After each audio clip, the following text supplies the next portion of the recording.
عزیز طلباء و طالبات، السلام علیکم۔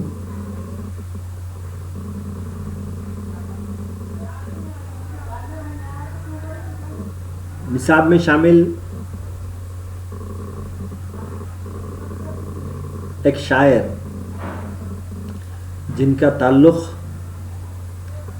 ترقی پسند تحریک سے ہے اور جنہوں نے ساری عمر نظم نگاری کی اور اردو کا جو سرمایہ ہے اس میں قیمتی اضافہ کیا، آج اس شاعر پر ہم مفصل روشنی ڈالیں گے۔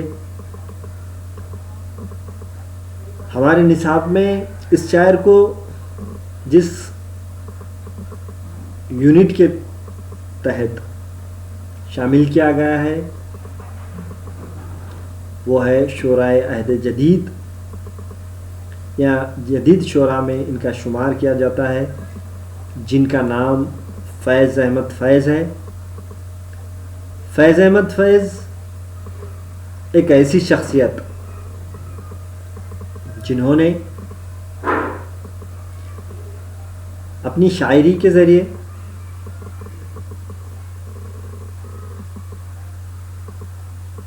اردو ادب کی ساری زندگی خدمت انجام دی۔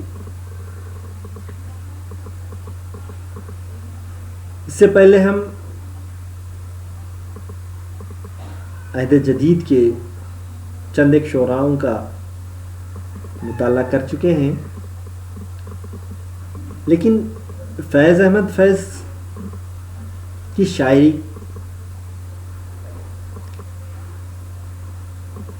نصاب میں شامل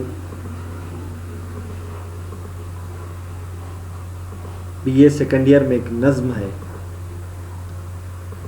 مجھ سے پہلی سی محبت، اس کا ہم نے تفصیلی مطالعہ بھی کیا تھا۔ اس وقت ہم نے اس نظم سے یہ سمجھنے کی کوشش کی تھی کہ فیض احمد فیض نے کس قسم کی شاعری کی ہے اور کس طرح سے انہوں نے اپنے شاعری کے ذریعے اپنے احساسات، اپنے جذبات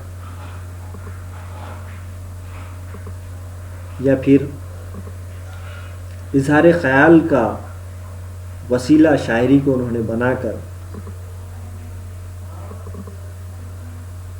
جو ایک نیا طرز، ایک نیا ڈھنگ ہمارے سامنے پیش کیا ہے، وہ بہت ہی انمول مانا جا سکتا ہے۔ ہم نے ویسے تو سیکنڈ ایئر میں ان کا مختصراً تعارف دیکھا تھا، لیکن آج دوبارہ سے میں اس کو کچھ یاد دہانی کرتا چلوں۔ فیض احمد فیض 1911 میں سیالکوٹ میں پیدا ہوئے۔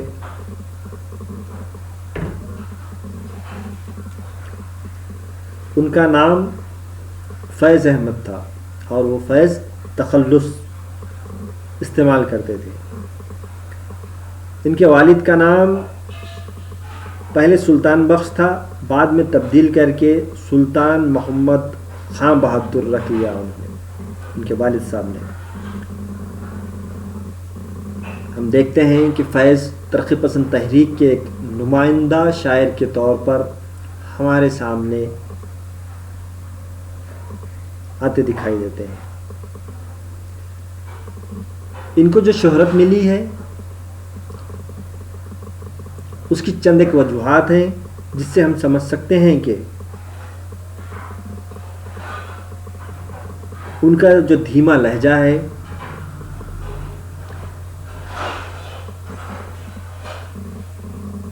زندگی کی رمز شناسی ہے، انسانی تجربے کی معنویت کے ادراک اور ان کی عصری حیثیت کے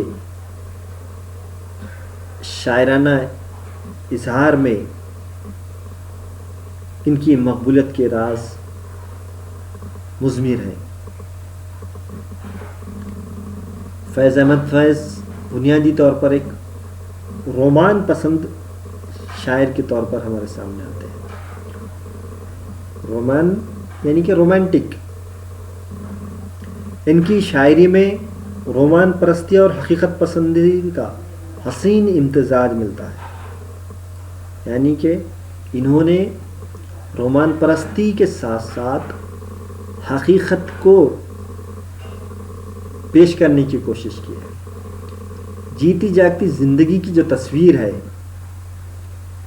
اسی کو انہوں نے پیش کیا ہے. رومان پرستی کے ساتھ ساتھ خیالی باتوں کو انہوں نے پیش نہیں کیا ہے.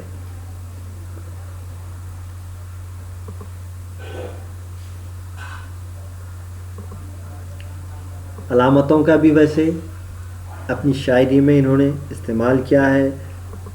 تراکیب ہیں، استعارے ہیں.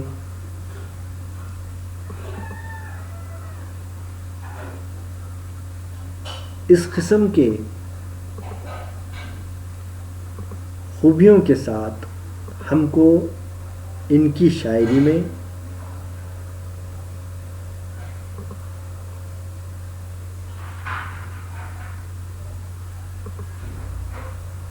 حسن پیکر، رمز و کنائیہ، براہ راست طرز ادا اور قدیم الفاظ کا استعمال بھی ہم کو دیکھنے کو ملتا ہے.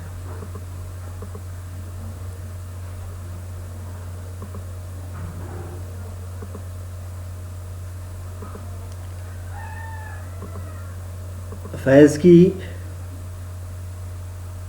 شاعری کی خوبی یہ کہی جا سکتی ہے کہ انہوں نے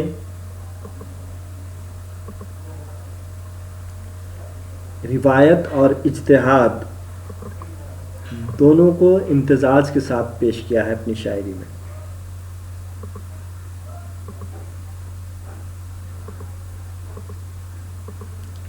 وہ اشتراکیت کے علمبردار تھے. یعنی کہ ہم نے دیکھا ہے کہ جو ترقی پسند تحریک سے جڑے ہوئے شعراء تھے یا ادبا تھے تقریباً سبھی کے سبھی اشتراکیت پسندی سے متاثر دکھائی دیتے ہیں.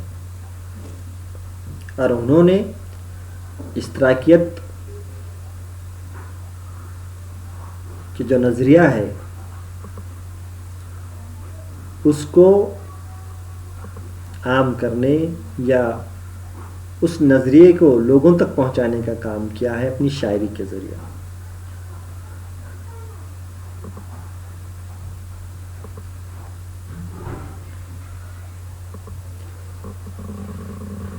فیض نے اپنی شاعری میں انسانی کیفیات، واردات، ان دونوں کی عکاسی بہت ہی خوبصورت ڈھنگ سے کی ہے.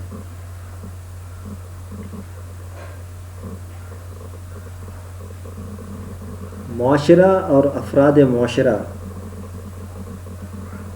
دونوں کی تہذیبی قدریں، محبت و انسانیت کے عناصر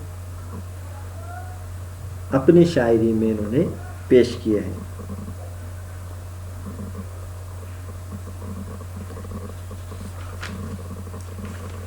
ان کی شاعری میں زندگی کی اعلیٰ قدریں دیکھنے کو ملتی ہیں. ان کی جو مشہور نظمیں ہیں جس میں صبح آزادی، موضوع سخن، مرثیہ امام، مجھ سے پہلی سی محبت میرے محبوب نہ مانگ، چند روز اور میری جاں،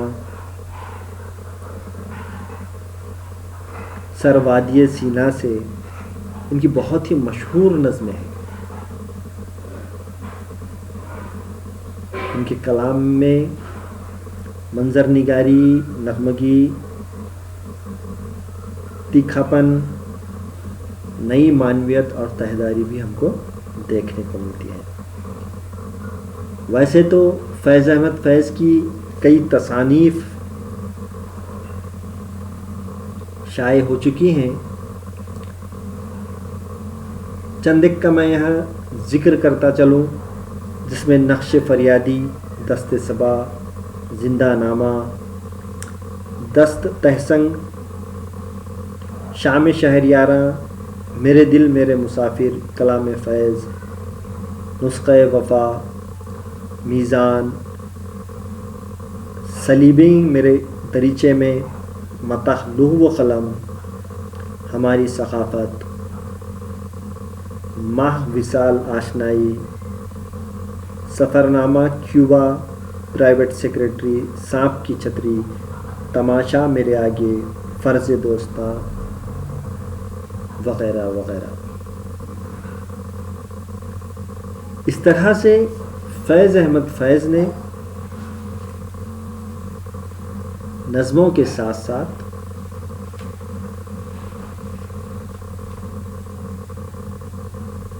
نثر کا کچھ حصہ بھی مرتب کیا ہے۔ فرض دوستاں جو ایک ریڈیو ڈرامہ ہے،